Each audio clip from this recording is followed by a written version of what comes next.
वो वहाँ रसोई में कोई है। उसकी आंखें। अपनी परछाई देख के डर गई तुम। कुछ नहीं था। खून ये यहाँ कैसे आया? तुम्हें मारा दूं? ठीक बात नहीं कि तूने अपने बाबूजी पर हाथ उठाकर। कौन है वहाँ? उस रात मुकुंद बाबू को नींद नहीं आई। अगले दिन वो समय से पहले ही मुंशी पुलिया के लिए निकल पड़े। गोमतीनगर, डालीगंज, जमीनाबाद, चारबाग। आ जाओ भाई साहब, आ जाओ। चलोगे क्या? चलो भाई, दुकान के लिए देरी हो रही है। बैठो बाबूजी, सवारी आन दो। गोमतीनगर, डालीगंज, जमीनाबाद, चारबाग। तुम्हें मैं दिख रहा हूँ? हाँ, क्यों? नहीं, लोग देखते ही अपना मुंह घुमा लेते हैं ना, जैसे मैं हूँ ही नहीं। दो पैसे दो। भीख मांगते शर्म नहीं आती तुझे? अरे कोई काम धंधा कर, पढ़ाई लिखाई कर, स्कूल जा। तुम रख लो काम पे, जो मन हो दे देना और पढ़ा भी देना। नाम क्या है तेरा? नरेश। नाम सुन के मुकुंद बाबू ने सोचा कि अगर नरेश ढंग से सुन पाता तो वो भी उनके साथ दुकान जाया करता। दुकान पर साफ सफाई का काम है, पर 150 रुपये से ज़्यादा नहीं मिलेंगे महीने के, और केवल एक छुट्टी मिलेगी, वो भी मंगल की। ठीक है, तो चलूं साथ? अपने घर वालों को तो बता के आ। मेरा कोई हो तो बता के आऊं? और ये कहकर वो लड़का ऑटो में चढ़ा और मुकुंद बाबू के पीछे वाली सीट पर बैठ गया।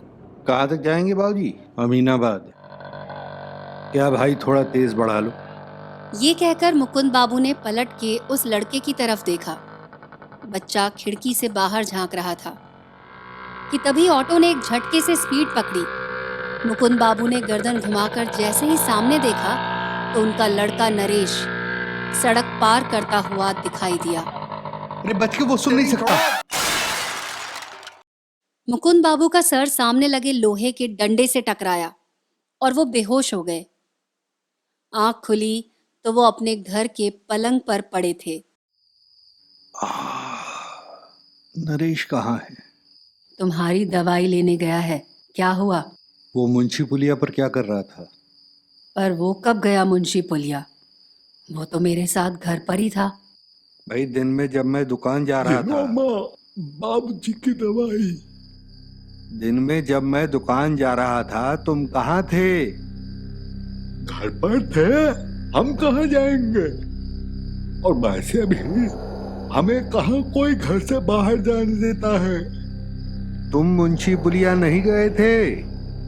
कह तो रहे हैं कि नहीं गए थे।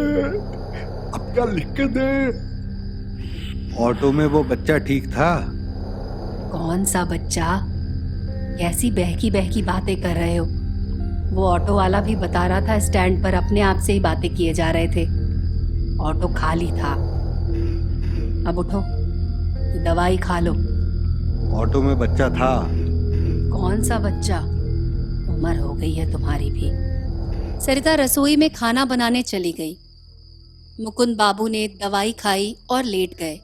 नरेश वहीं बराबर में स्टूल पर बैठा उन्हें देखता रहा। उनकी बेचैनी बढ़ती जा रही थी। ये सब क्या हो रहा है? नरेश भी घर पर था और ऑटो भी खाली था। क्या हो रहा है ये सब? उसकी हंसी सुनकर सरिता देवी ने रसोई से कमरे में देखा तो नरेश वहां नहीं था, पर उसके हंसने की आवाज लगातार आ रही थी। सरिता ने बिस्तर के नीचे देखा तो नरेश अपनी चारपाई के नीचे लेटा था और उसके बराबर में था वही काला साया। नहीं, नीचे मत देखना, वो उसके साथ है। कौन? जिसकी आंखें मुझे दिखी थी, वो काला साया। मुकुंद बाबू ने नीचे झुक के देखा तो वहां कोई नहीं था। नरेश लेटा अपने आप से बातें कर रहा था। ये देख के मुकुंद बाबू को गुस्सा आ गया। वो नरेश का हाथ पकड़ के बाहर खींच ही रहे थे कि उसी वक्त संदूक पे रखा रेडियो अपने आप बजने लगता है।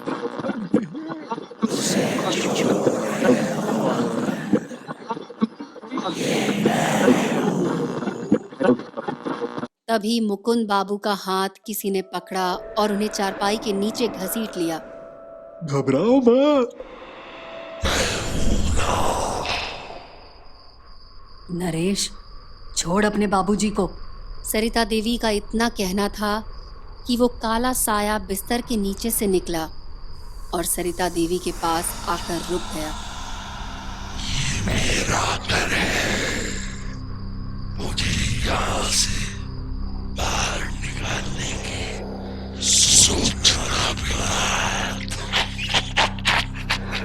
ये आवाज सुनते ही नरेश की आंखों की पुतलियां ऊपर चढ़ गईं और उसके मुंह से लार टपकने लगी। कौन हो तुम और क्या चाहते हो? मुकुंद बाबू का इतना पूछना था कि सब शांत हो जाता है। रेडियो की आवाज सुनते ही नरेश पागलों की तरह नाचने लगता है और बेहोश होके गिर जाता है। मरना नहीं चाहते तो मुझे यहाँ रहने दो। मुझे मक्खियाँ पागल कर देंगे। और ये कह के नरेश अपना सिर जमीन पर जोर जोर से मारने लगा। बड़ी मुश्किल से मुकुंद बाबू ने उसे रोका तो उसने उनके हाथ पर काट लिया। उसी वक्त रेडियो फिर से बजता है।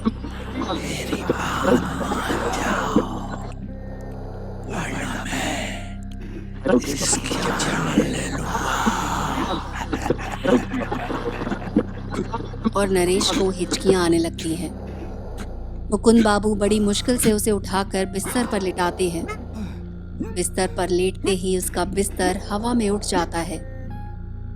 नरेश एक गहरी सांस लेता है और उसका मुंह टेढ़ा हो जाता है। फिर वही लार टपकने लगती है। नरेश पूरी रात न जाने किससे बातें कर रहा था। उस रात उनके छोटे से घर में वो काला साया मंडराता रहा और उन्हें डराता रहा।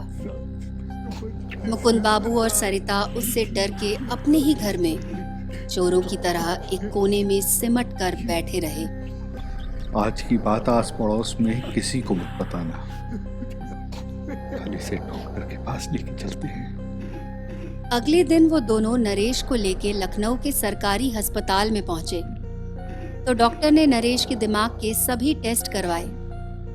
बेहतर होगा कि आप इसे किसी पागल खाने में भेज दें। इसके दिमाग का कोई भरोसा नहीं है, ये कुछ भी कर सकता है। पागल खाने नहीं भेजूंगी अपने लाल को, चाहे जो हो जाए।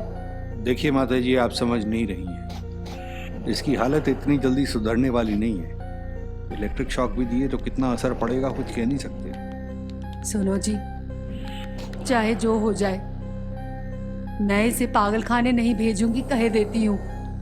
नरेश पागल खाने तो नहीं गया, पर उसने घर को पागल खाना बना दिया। हर वक्त घर के किसी न किसी हिस्से से आवाजें आती रहती। मुकुंद बाबू और सरिता देवी को अब उन आवाजों के साथ रहने की आदत हो गई थी, क्योंकि अब नरेश हर वक्त एक मोटी सी लोहे की चेन से बंधा रहता। खोल दो, पेशाब देना है। ऐसे ही चला जा।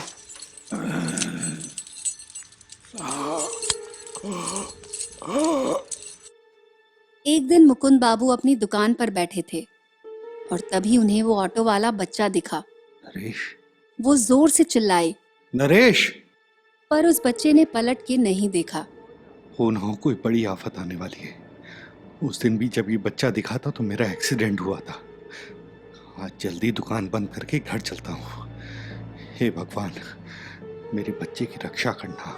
मटकी फूटी, भला हुआ मेरी मटकी फूटी, मैं पनिया भरन से छूटी रे, मोरे सर से टली बला, मोरे सर से टली बला। अरे भाई मुकुंद, एक बीड़ी का बंडल देना। बीड़ी बीड़ी नहीं रखता मैं। क्या बात है, आज बड़ी जल्दी घर जा रहे हो? जाओ ना बाबा, आगे बढ़ो। मुकुंद, तुम्हारे ऊपर किसी ने टोना किया है।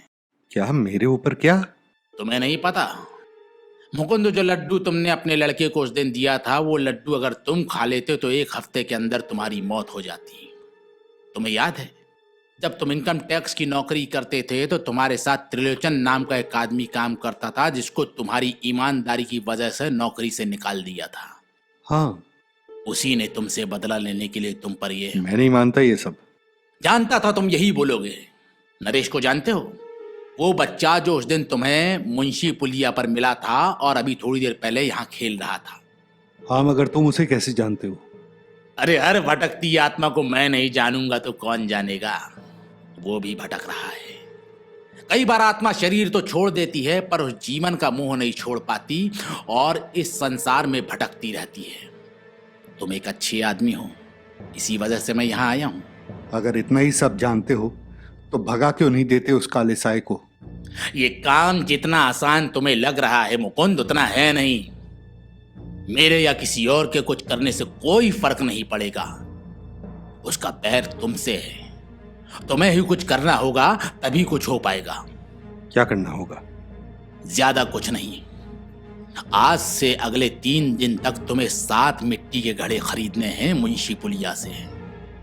2 आज, 3 कल और परसों 2।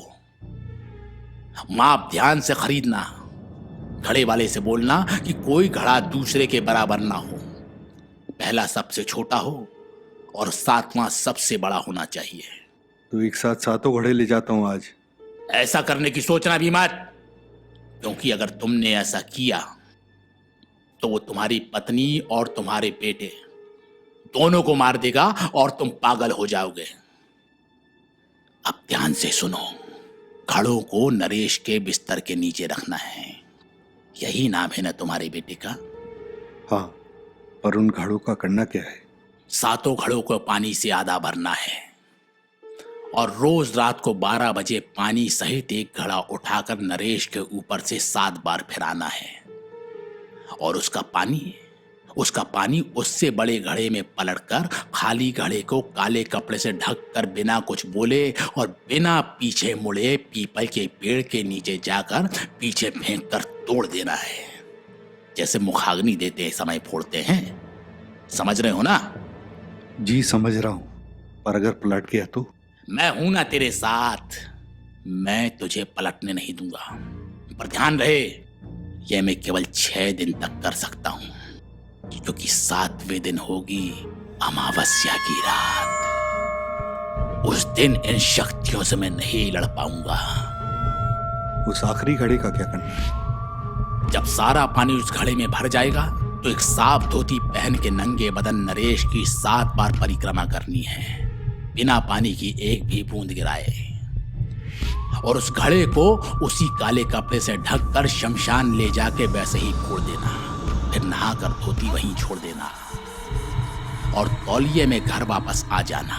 बस पीछे मुड़कर नहीं देखना और ना ही कुछ बोलना। अपना कान इधर लाओ।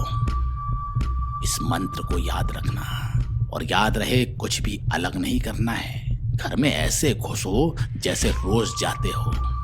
पत्नी से कह देना जब वो अपनी चारपाई निकाले तो घड़ों की तरफ गलती से भी ना देखे, क्योंकि वहां एक नहीं बल्कि कई काले साए होंगे। जैसा बाबा ने बताया था मुकुंद बाबू ने वैसा ही किया। आज घड़ा फोड़ने की पहली रात है। नरेश सो गया था। उन्होंने धीरे से सबसे छोटा घड़ा उठाया और नरेश के ऊपर जैसे ही फिराया,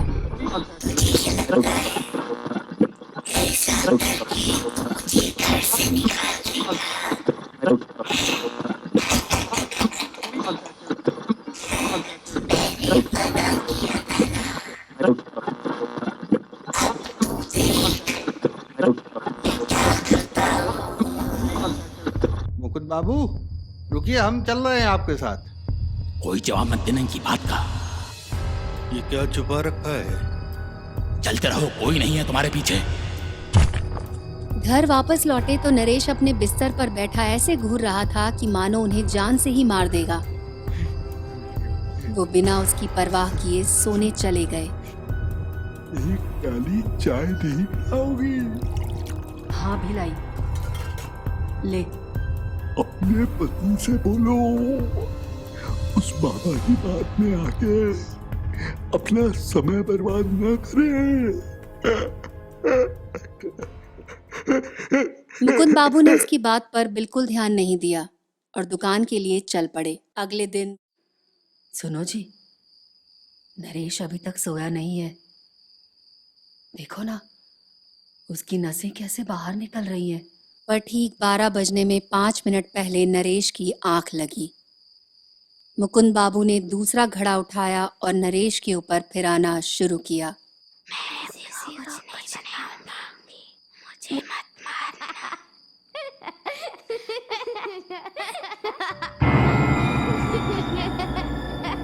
बाबूजी, बाबूजी, अम्मा की तबीयत खराब हो रही है, बुला रही है आपको घर पे, चलिए घर। छलावा है सब, घबराओ मत, भगवान सब ठीक करेगा। लाओ जी टिफिन दो। मुझे माफ कर दीजिए बाबूजी। चाय पिला दो इसे। शाम को आते वक्त तेरे लिए क्या लेके आऊं बता। गर्मा गर्म इमरती। शाम को मुकुंद बाबू घर लौटे तो उनका बदन बुरी तरह टूट रहा था। हे भगवान, कैसी मुसीबत में डाल दिया तुमने। आज बिजली देखो कैसी कड़क रही है, कैसे जाओगे। पूरा बदन टूट रहा है, उठने की हिम्मत नहीं हो रही। उठ जा, उठ जा, ये तेरा वहम है, तुझे कुछ नहीं हुआ है मुकुंद। उठ चल, 12 बजने वाले हैं। कौन हो तुम और इतनी रात को कहाँ जा रहे हो? सर, मुझे तो लगता है कहीं चोरी करने जा रहा है। तलाशी लो इसकी। जी साहब। कुछ मत बोलना। चल मित्र, हाथ ऊपर कर ले। जा, खड़ा हाथ ऊपर कर चल। छोड़ धनी राम, जाने दे इसे। कुछ फर्क तो पड़ नहीं रहा नरेश को। आज तो उल्टियां भी बहुत की इसने। क्या करूं, कुछ समझ में नहीं आ रहा। ये तेरी पत्नी नहीं, वो साया बोल रहा है मुकुंद, इसकी बात मत मान। उठ, खड़ा हो। हटो जरा, पेशाब जाने दो। अरे, ये पानी यहाँ कैसे आया? ये घड़े का पानी नहीं है मुकुंद, सब ठीक है। घड़ा टूट गया लगता है। लाओ मैं पोछा लगा देती हूँ। रोक इसे। रुको, सो जाओ तुम। मुकुंद बाबू ने जैसे ही घड़ा उठाने के लिए हाथ बढ़ाया, उनके हाथ में ऐसा लगा मानो किसी ने जोर से काटा हो। क्या हुआ? रोक इसे। रुक जाओ, कुछ नहीं, और मेरे आने तक हिलना मत अपनी जगह से। 5वें दिन जब मुकुंद बाबू घड़ा लेके निकले तो उनकी आंखों के सामने 6 जले हुए आदमी खड़े थे। उनकी आंखों से पस बह रहा था। हमें डॉक्टर के लिए चलो, हमारी जान बचा लो। तू चलता रहे और इनकी आंखों में मत देखना, नहीं तो अपनी जगह से हिल नहीं पाएगा मुकुंद। मुकुंद, आज आखिरी दिन है जब मैं तेरे साथ हूं। कल तू होगा और तेरा संकल्प। अच्छा, तो ये प्रपंच भी है। कोई गाड़ी नहीं है यहाँ, तू चलता रहे। आज सुबह से ही मुकुंद बाबू के हाथ पांव कांप रहे थे। वो रह रह के घड़ी की तरफ देखते, मानो वो चाहते हों कि जल्द से जल्द रात के 12 बजे और वो साए से मुक्त हो जाए। 11 बज गए, मैं नहा लेता हूं। तुम तब तक धोती निकाल के रखो। हे भगवान, ये घड़ा खाली कैसे हो गया? मुकुंद बाबू ने घड़े में झांक कर देखा तो उस घड़े का पानी काला पड़ गया था, मानो वो पानी ना हो, कीचड़ हो। उन्होंने तुरंत घड़े को काले कपड़े से ढका और कंधे पर उठाकर नरेश के बिस्तर की परिक्रमा करनी शुरू कर दी। हर एक परिक्रमा के बाद उनके पांव भारी होते जा रहे थे। सरिता ने दरवाजा खोला तो हड्डियां जमा देने वाली सर्दी पड़ रही थी। मुकुंद बाबू बड़ी संभाल संभाल के कदम रख रहे थे।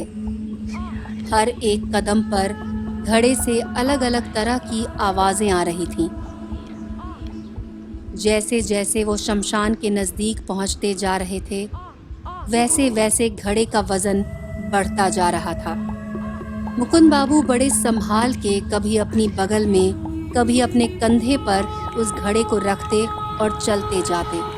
मैं चलूं आपके साथ? एक पल को मुकुंद बाबू पलटने ही वाले थे, तभी उन्हें बाबा की बात का ख्याल आया।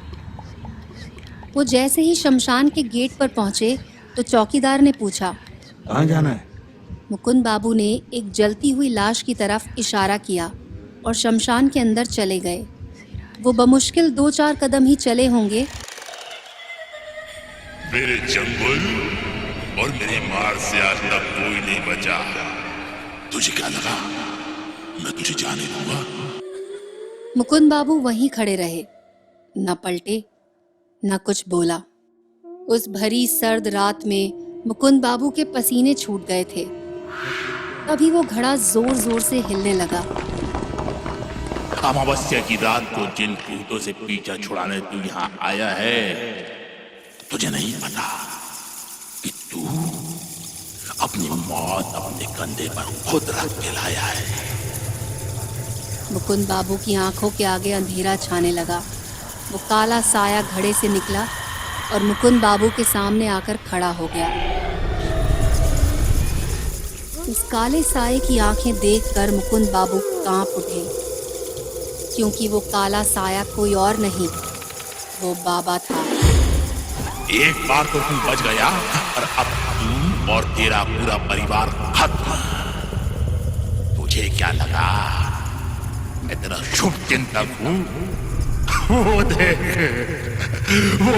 तेरी मौत तेरे पीछे खड़ी है। उसकी आवाज सुनते ही मुकुंद बाबू के हाथ से घड़ा छूट गया और घड़े में कैद सारे पिशाच बाहर आ गए और उन्हें घेर लिया। उनकी खौफनाक आवाजें सुन के मुकुंद बाबू के कान फटने लगे। उनके माथे की नस मानो फटने ही वाली थी कि तभी उनकी नाक से खून निकलता है और वो निढाल होकर जमीन पर गिर जाते हैं। मुकुंद, मुकुंद, उठो मुकुंद, सुबह हो गई। मैं कैसे आपका शुक्रिया अदा करूं? अगर आपने उस दिन इस बारे में नहीं बताया होता तो मैं पलट ही गया होता। मुझे पता था मुझे कि वो कुछ ऐसा ही करेंगे, पर जाको राखे साइया मार सके ना कोई, बाल ना बांका कर सके जो जग बैरी होई। जाओ अपने घर जाओ, तुम्हारा बेटा तुम्हारी राह देख रहा है। और ये कहकर वो बाबा वहां से एक तेज रोशनी में विलीन हो गए। कैसी लगी हमारी कहानी आपको? ऐसी ही और कहानियों के लिए आप हमारे चैनल को सब्सक्राइब करना मत भूलिएगा।